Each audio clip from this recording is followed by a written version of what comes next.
ఎంజరావు గారు, ఈ ఏడాది మొదట్లో అంటే జనవరిలో అమెరికా అధ్యక్షుడిగా డొనాల్డ్ ట్రంప్ బాధ్యతలు చేపట్టారు. బాధ్యతలు చేపట్టి 8 నెలలు దాటుతోంది. ఈ 8 నెలల్ని మనం పరిశీలిస్తే కనుక ప్రపంచంలో ఎప్పుడూ చూడని, అంటే గతంలో ఎప్పుడూ చూడని భయంకరమైన పరిస్థితులు కనిపిస్తూ ఉన్నాయి. ట్రేడ్ వార్తో చాలా దేశాలని ట్రంప్ భయపెట్టే ప్రయత్నం చేస్తూ ఉన్నారు. ట్రంప్ పిచ్చి ఇలాగే కొనసాగితే, ఇదే పందా కొనసాగిస్తే ట్రంప్ వచ్చే 3 ఏళ్లలో ఎటువంటి పరిస్థితులను మనం చూడబోతున్నాం? ఎందుకంటే ఇంకొక 3 ఏళ్ళ ఆయన టెన్యూర్ ఉంది కాబట్టి. అంటే 3వ ప్రపంచ యుద్ధం వచ్చే అవకాశం కూడా ఉందా? ఇప్పుడు డొనాల్డ్ ట్రంప్ పాలిటిక్స్ ఎలా ఉంటాయో చూసి భయం పడిపోతున్నాం. ఎందుకంటే ఏదో డొనాల్డ్ ట్రంప్ అనుకోవచ్చు, కానీ ఆయన the great United States of America president, POTUS అంటారన్నమాట, president of the United States of America. United States of America అంటే $30 ట్రిలియన్. దాని యొక్క డిఫెన్స్ బడ్జెట్ ఎంత ఉంటుందంటే ఆల్మోస్ట్ $900 బిలియన్ అండి. అంటే ఏంటి, ఈ అమెరికా తర్వాత ఉన్న టాప్ నేషన్స్ యొక్క డిఫెన్స్ బడ్జెట్లు అంటే Russia, China, India, Japan, Saudi Arabia, ఈ ఫ్రాన్సు, ఇటలీ లాంటి మిగిలిన టాప్ 10 దేశాల డిఫెన్స్ బడ్జెట్లు కలిపేసిన అమెరికా అంత కాదు. అమెరికా ఎయిర్ ఫోర్స్ ఎంత ఉంటుందంటే అటు చైనా, ఇండియా, రష్యా ఎయిర్ ఫోర్సులు 3 దేశాల ఎయిర్ ఫోర్స్ కలిపినా రష్యా అంత అమెరికా అంత ఉండదు. దాని నేవీ కూడా అంతే ఉంటుందండి. That is the greatest power on the earth surface. అలాంటి పవర్కి అధ్యక్షుడు డొనాల్డ్ ట్రంప్. ఇది అన్ఫార్చునేట్ సిచ్యువేషన్ అనమాట. ఎందుకంటే ఆయన జనవరి 20, 2025న పదవీ ప్రమాణ స్వీకారం చేశారు. ఇప్పటికి 8 నెలలు కంప్లీట్ అయింది. ఇంకా 3 సంవత్సరాల 4 నెలల పాటు, 3 సంవత్సరాల 3 నెలల వరకే ఆయన పదవిలో ఉంటాడు. ఈ 8 నెలల్లోనే ఆయన చేసిన ఘోరాలు, అకృత్యాలు ఎలా ఉన్నాయంటే, నేను పీస్ బ్రోకర్ని 8 యుద్ధాలు ఆపాను 8 నెలల్లో అంటాడు. 8 యుద్ధాలు ఆపలేదండి, ఆయన ఘోరం చేశాడు. అసలు 8 నెలల పాలన ఎలా ఉంటుందో ఒకసారి అబ్జర్వ్ చేస్తే తర్వాత 3 సంవత్సరాల 3 నెలల పాలన ప్రపంచ గతి ఎలా ఉంటుందో మనం చెప్పవచ్చు. ఈ 8 నెలలు ఆయన చేసింది ఏంటంటే, యుద్ధాలు ఎన్ని చేశాడంటే, ఆయన వచ్చేటప్పటికి ఉన్న యుద్ధాలు తీవ్రతరం అయ్యాయి. ఫర్ ఎగ్జాంపుల్, ఆయన వచ్చేటప్పటికి ఉన్న హమాస్ ఇజ్రాయెల్ వారు ఎలా అయిపోయిందంటే, మొత్తం ఆయన వచ్చిన తర్వాత ఆ ఇజ్రాయెల్ అనేది కేవలం హమాస్ దగ్గర అటాక్ చేయలేదు. ఇప్పుడు జో బైడెన్ ఉన్నప్పుడు కేవలం హమాస్ ఇజ్రాయెల్ యుద్ధం అది. ఈయన వచ్చిన తర్వాత ఇప్పుడు ఇజ్రాయెల్ 6 దేశాల మీద అటాక్ చేసింది. అదే ట్రంప్ చేయించిన యుద్ధాలు. ఇజ్రాయెల్ ఇరాన్ యుద్ధమైంది, ఇజ్రాయెల్ హౌతీ యమన్ మీద యుద్ధమైంది, ఇజ్రాయెల్ లెబనాన్ హిజ్బుల్లా యుద్ధమైంది, ఇజ్రాయెల్ సిరియా మీద అటాక్ చేసింది. చూసారా, ఇజ్రాయెల్ మళ్ళీ ఫైనల్గా ఖతార్ మీద కూడా యుద్ధం చేసింది. 6 యుద్ధాలుగా మిడిల్ ఈస్ట్ అంతా యుద్ధంలోకి వెళ్ళిపోయింది. అది ట్రంప్ చేసిన, ఆపలేకపోవడం ట్రంప్ చేపించింది, అది అర్థమైపోతుంది.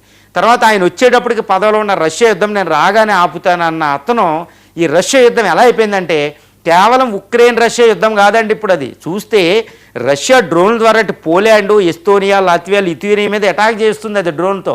ఇంకా వాళ్ళు అటాక్ చేస్తే 3వ ప్రపంచ యుద్ధమే. కానీ వాళ్ళు ఇంకా తగ్గుతున్నారు, బాబోయ్ ఎందుకు రష్యాతో పెట్టుకోవడం అని. అంటే రష్యా ఇప్పుడు 3వ ప్రపంచ యుద్ధంగా అక్కడ తయారైపోయింది. అదంతా ట్రంప్ యుద్ధం ఆపలేకపోవడం వల్ల, ఆయన చేసే పనుల వల్ల. సో అంత విపత్కర పరిస్థితి. జెలెన్స్కీ ఆయన మాట వినడంలా. సో ట్రంప్ అక్కడ ఫెయిల్ అయిపోయారు. ఆ యుద్ధం ఇంకా ముందుకే వెళ్తుంది. తర్వాత ఆయన వచ్చిన కంబోడియా, లావోస్ యుద్ధాన్ని ఆల్రెడీ ఉన్నదాన్ని ఆయన ఏం మధ్యవర్తిత్వం చేయకుండానే ఆల్మోస్ట్ ఆగిపోయింది అది. తర్వాత అక్కడ వెనిజులాకి ఆయన యుద్ధం చేయడానికి రెడీగా ఉన్నాడు. వెనిజులా మీద సిఐని ప్రయోగించారు. సో అక్కడ యుద్ధం, మరో యుద్ధం రెడీగా అవుతుంది. సో ఇలాంటి పరిస్థితి. చైనాతో యుద్ధ వాతావరణం ముదురుతూనే ఉంది. ఇంకా ఆయన చేసిన అతిపెద్ద యుద్ధం ఏంటంటే ట్రేడ్ వార్. అది ప్రపంచాన్ని, ఇట్స్ బ్లీడింగ్ ది వరల్డ్, అంటే ప్రపంచంలో రక్తపాతం సృష్టిస్తుందండి అది. ఫర్ ఎగ్జాంపుల్, ఇండియా మీద విధించిన ట్రేడ్ టారిఫ్స్తోనే ఇండియాలో వస్త్ర పరిశ్రమ నాశనం, చాలా ఎక్స్పోర్ట్స్ తగ్గిపోయినాయి 30%. అది బ్లీడింగ్ అనమాట. అది కూడా ఒక యుద్ధంగానే చూడాలి ట్రేడ్ వార్ని. అందుకే ఆయన నోబెల్ రాలేదు. ట్రేడ్ వల్ల అల్లకొల్లోలం అయిపోతుంది. ప్రపంచీకరణ ఎప్పుడో మొదలుపెట్టిన ప్రపంచీకరణ గ్లోబలైజేషన్ అనేది డీగ్లోబలైజేషన్ చేస్తున్నాడు ఆయన. యాంటీ అమెరికనిజం చేస్తున్నాడు. ఇది 8 నెలల పాలన. ఎక్కడికక్కడ ఘోరమైన పరిస్థితులు దాపురించి ఉన్నాయి. అమెరికా తన నాయకత్వ ప్రపంచ రాజకీయాలకు నాయకత్వ బాధ్యత వహించిన United States of America Trump ఆధ్వర్యంలో దాని నుంచి బయటకు వస్తుందా అన్నట్టు కనపడుతుంది అనమాట. అమెరికా యొక్క మిత్ర దేశాలే భయపడిపోతున్నాయి. బ్రిటను, తర్వాత Japan, south Korea, Australia, New Zealand, అదేవిధంగా కెనడా లాంటి అమెరికా మిత్ర దేశాలే అమెరికాని శత్రువుగా చూడవలసిన పరిస్థితి. నాటోలోనే దానికి దిక్కులేని పరిస్థితి. సో ఇది 8 నెలల పాలన. అసలు ఈ టైంలో 3వ ప్రపంచ యుద్ధమా? అసలు ఇరాన్ మీద అటాక్ చేసినప్పుడు, రష్యా పోలాండ్ మీద డ్రోన్లు పంపించినప్పుడు 3వ ప్రపంచ యుద్ధం అనుకున్నాం. అది 8 నెలల పాలనే ఇంత అల్లకొల్లోలంగా ఉంటే భయానకంగా, అంటే దాన్ని ఏమంటారంటే ఒక దిశ నిర్దేశం లేని, ఒక దిక్చూచి లేని పాలన, ఒక ఎయిమ్లెస్ పాలన జరుగుతుందన్నమాట. మరి ఇంకా 3 సంవత్సరాలు 3 నెలలు ఎలా ఉండబోతుంది ప్రపంచం అంటే ఈ రష్యా ఉక్రెయిన్ యుద్ధం ఏదైనా ఆగితే న్యాచురల్గా ఆగితే ఆగినట్టు, అది 3వ ప్రపంచ యుద్ధం దాపురిస్తే అది రష్యా పుతిన్ మాత్రం వెనక్కి తగ్గే ప్రసక్తి లేరు. అది కూడా one of the super power, military super power అండి, అదొకటి. తర్వాత అక్కడ చైనా ఏంటంటే టార్గెట్ పెట్టుకుంది తైవాన్ ఆక్యుపై చేయడానికి. ఫిలిప్పైన్స్తో దానికి ఇప్పుడు తగాదా జరుగుతుంది. సౌత్ ఏషియా, సౌత్ పసిఫిక్ సీలో తగాదా జరుగుతుంది. మరి అది ఎక్కడికి వెళ్ళొద్దంటే ఈ ట్రంప్ ఇలాగే బాధ్యత నుంచి విరమించుకుంటే అది తైవాన్ ఆక్యుపై చేయడం కూడా చైనా వెళ్ళిపోతుంది, కమ్యూనిస్ట్ చైనా. సో దాన్ని ఆపడానికి వెళ్తే 3వ ప్రపంచ యుద్ధం. ఇప్పుడు ట్రంప్ ఆ బాధ్యతను తీసుకోవడం లేదు, చాలా ప్రమాదంలో ఉంది. నాటోలోనేమో మీరు ఏం పని చేస్తే అది చేసుకోండి, యూరోపియన్ కాంటినెంట్ నాకు సంబంధం లేదు, నేను చైనా మీద ఫోకస్ చేస్తానంటాడు ఆయన చైనా మీద ఫోకస్ చేస్తే మరి యూరోప్కి రష్యా యుద్ధం అవ్వచ్చు. సో అది ప్రమాదంలో పడింది. సో అంతర్గతంగా ప్రపంచాన్ని కట్టిపడేసిన యునైటెడ్ స్టేట్స్ ఆఫ్ అమెరికా బాధ్యతల నుంచి తప్పుకుంటుంది. ఎందుకంటే ఆయన ఆధ్వర్యంలో America first policy, make America great అయ్యారు. వీటికి అనుకూలంగా ఆయన వ్యాపారం మీదే దృష్టి పెడుతున్నాడు. కానీ ఆ వ్యాపారం, ఆర్థిక అభివృద్ధి, అమెరికా యొక్క భవిష్యత్తు అనేది ప్రపంచ భవిష్యత్తు, ప్రపంచ ఆర్థిక వ్యవస్థ స్థిరత్వం మీద ఆధారపడి ఉంటుందని ఆయన మర్చిపోయాడు. అంటే అమెరికన్ హిస్టరీలో అమెరికా 2వ ప్రపంచ యుద్ధం తర్వాత మార్షల్ ప్లాను, తర్వాత ఐక్యరాజ్య సమితిని అమెరికా ఎస్టాబ్లిష్ చేయడం వెనకాల, తర్వాత IMF, IBRD, ప్రపంచ బ్యాంకు ఒక వ్యవస్థను అది ఎస్టాబ్లిష్ చేసి, MNCs వ్యవస్థ ఎస్టాబ్లిష్ చేసి ప్రపంచీకరణ మొదలుపెట్టి ప్రపంచ అభివృద్ధితో పాటు అమెరికా ప్రపంచ ఆధిపత్యం వహించింది. ఇప్పుడు ట్రంప్ ఏం చేస్తున్నాడంటే వాటన్నిటిని వదిలేసి అమెరికా గ్రేట్ అగైన్ అంటున్నాడు. అంటే ఏంటి, America is not an individual country out of the system of the world. కాబట్టి అమెరికా ఆధిపత్యం ఇంకా ఉండదు. ట్రంప్ ఇలాగే కొనసాగిస్తే అసలు అమెరికాకి క్లోజ్ అలయన్సే ఉండవు, అసలు దానికి ఫ్రెండ్సే ఉండరు. అలయన్సెస్ అనేది ఎప్పుడు important. So United States of America భవిష్యత్తు అనేది అగమ్యగోచరం. దాన్ని రిప్లేస్ చేయడానికి చైనా ముందుకెళ్తే, చైనా ఇప్పుడు ఈ ప్రపంచ ఆర్థిక వ్యవస్థలో ఉన్న ఈ రాజకీయ చట్టాలను తీసేసి దాని కమ్యూనిస్టు చట్టాలను పెట్టుకుంటుంది. సో ప్రపంచం అల్లకొల్లాలం. కాబట్టి 3వ ప్రపంచ యుద్ధం దాపురిస్తుంది. ట్రంప్ తన పందా మార్చుకోకపోతే వచ్చే 3 సంవత్సరాల్లో ట్రంప్ పాలన 3వ ప్రపంచ యుద్ధం అనేది అనివార్యం. ఎందుకంటే ఇటు చైనా, రష్యాలు ఆగవు, ఇండియా కూడా అలాగే ఉంది. బ్రిక్స్ దేశాల కరెన్సీ రాబోతుంది. సో విపత్కర పరిస్థితి. సో ట్రంప్ వచ్చే 3 సంవత్సరాల 3 నెలల పాలన అనేది ఎలా ఉండబోతుందో అనేది ఆలోచిస్తే మాత్రం ఒక భయం కంపితులు అవడంలో తిరుగులేదు. ఇంకోటి ఏంటంటే హైలీ ఎక్స్పర్ట్ కూడా, ఏది ఆర్థిక నిపుణులు కానీ, ఫైనాన్షియల్ ఎక్స్పర్ట్స్ కానీ, విదేశాంగ నిపుణులు కానీ, తర్వాత మిలిటరీ ఎక్స్పర్ట్స్ కానీ ఎవ్వరూ కూడా ట్రంప్ పాలన ఇలా ఉండబోతుందని చెప్పలేని పరిస్థితి. కానీ అందరూ ఏకాభిప్రాయం ఏంటంటే ట్రంప్ వచ్చే 3 సంవత్సరాల పాలన మాత్రం చాలా గందరగోళంగా ప్రపంచ పరిస్థితిని మార్చే విధంగా ఉండబోతుందనేది అందరిలో కూడా ఏకాభిప్రాయం ఉండడంలో కూడా ఆశ్చర్యం లేదు. అంజరావు గారు, ఈ 8 నెలల కాలంలో ట్రంప్ భారత్ని అనేక విధాలుగా టార్గెట్ చేశాడు. ట్రంప్ టీం ఎంత రెచ్చగొట్టినా కూడా మోదీ చాలా మౌనంగా ఉన్నారు. మరి ఇక మీదట భారత్ ఎలా ఉండాలి? పిచ్చి ట్రంప్తో భారత్ ఎలా ఉండాలి భవిష్యత్తులో? ఎస్ అండి, ఇప్పుడు United States of America president Donald Trump అధికారంలో రావడానికి భారతీయులు హెల్ప్ చేశారు, మోడీ గారు కూడా హెల్ప్ చేశారు.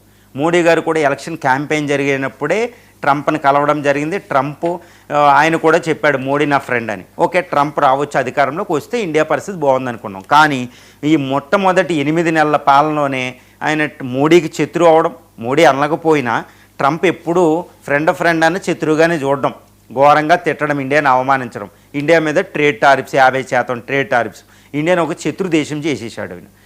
ఇప్పటికే విపత్కర పరిస్థితిలో మనం ఉన్నాం. అటు పాకిస్తాన్ని ఎంకరేజ్ చేయడం, వేరే దేశాలు మన మీద ఎంకరేజ్ చేయడం, ఆయన దేన్ని కూడా వదులుకోవడంలే. మరి 8 నెలల పాలన ఎలా ఉంటే వచ్చే 3.5 సంవత్సరాల పాలన ఎలా ఉండబోతుంది ట్రంప్దంటే భయంకరమైన పరిస్థితి. ఇక్కడ ఇండియా చాలా జాగ్రత్తగా ఉండాలి. ట్రంప్ విషయంలో ఇండియా చాలా జాగ్రత్తగా ఉండాలి. ఎందుకంటే ట్రంప్ ఆశయం ఏంటనుకుంటారు, ప్రపంచంలో అమెరికా యొక్క పవర్ని నిలుపుకోవడం, అమెరికాని make the great America great again అని చేయడం, అమెరికా ఫస్ట్. అంటే ఏంటి, ప్రపంచంలో ఇప్పుడు ఎదుగుతున్న చైనా, ఇండియా, రష్యాలని పడగొట్టేయడం. కాబట్టి ఆయన ఏం చేస్తాడు అంటే చైనాకి ఇండియాకి మధ్యలో యుద్ధం తెస్తే అమెరికా గ్రేట్ అగైన్ ఈజీగా అయిపోతుంది అనమాట. ఆయన లక్ష్యమే అది. ఆయన లక్ష్యం మొట్టమొదటి అధికారంలో ఉన్నప్పుడు మొట్టమొదటి పర్యాయంలోనే ఆయన ఇండియా చైనాల మధ్య తగవు చేయబోయాడు. డోకలాం ఇష్యూ, గాల్వాన్ విషయం టైంలో ఏదో శాటిలైట్ పిక్చర్ రిలీజ్ చేసేసి ఇంకెంత చైనా అటాక్ చేయబోతుంది, మీరు రక్షించుకోవడం, మీకు మీరు ఇండియాని రెచ్చగొట్టిపోయాడు. అప్పుడు మోడీ గారు ఉన్నారు, చాలా జాగ్రత్తగా వ్యవహరించేవాళ్ళు మనం. సో ట్రంప్ ఎప్పుడు కూడా చైనా ఇండియాల మధ్య తగవు తెస్తాడు, చాలా జాగ్రత్తగా ఉండాలి ఆ విషయాల్లో. లేకపోతే పాకిస్తాన్ని ఇంకా ఎంకరేజ్ చేసి మన మీద దాడి చేయించవచ్చు, ఆ విషయంలో చాలా జాగ్రత్తగా ఉండాలి. ఈ విషయం అంత ఈజీ కాదండి. మిడిల్ ఈస్ట్లో ఇస్లామిక్ కంట్రీస్ అనేది మనకి ఏకం చేసినా ఆశ్చర్యం లేదు. అదర్వైజ్ ఏంటంటే ఇప్పుడు పాకిస్తాన్, సౌదీ అరేబియాలు అమెరికాకి చాలా మిత్ర దేశాలు. అమెరికాకి ఇన్ఫార్మ్ చేయకుండా వాళ్ళిద్దరూ డిఫెన్స్ డీల్ కుదుర్చుకుంటారా? ఇలాంటి విషయాల్లో జాగ్రత్తగా ఉండాలి ఇండియా. తర్వాత ఇరాన్కి ఆంక్షలు విధించి దాన్ని మనకి దూరం చేయొచ్చు. సో పుతిన్ని ఈ ఆయిల్ నువ్వు దిగుమతి చేసుకోవద్దని పుతిన్ నుంచి ఆయిల్ మార్పిస్తే అది మనకి శత్రువు అవ్వచ్చు. సో ఇండియాని ఒంటరి చేయడానికి ఆయన వెళ్తున్నాడు. ఎందుకంటే ఇండియా అనేది అమెరికాకి పప్పెట్గా ఉండాలి. అమెరికా గ్రేట్ అవ్వడానికి ఇండియాను ఉపయోగించుకోవడం ఆయన పాలసీ. అంతేగాని ఆ ఇండియా అభివృద్ధిని ఆయన చూడడం, ఓర్చలేడు కూడా. ఆ విషయాన్ని చాలా జాగ్రత్తగా గమనించాలి. అమెరికాను కూడా మనం మిత్ర దేశంగా పరిగణించడానికి లేదు. అది డొనాల్డ్ ట్రంప్ ఉన్నప్పుడు. అమెరికాని ఎప్పుడు కూడా అనుమానాస్పదంగానే మోడీ గారు చూడాలి. ఎవరు అధికారంలో ఉన్నా చూడాలి. వచ్చే 3 సంవత్సరాలు 3 నెలలు.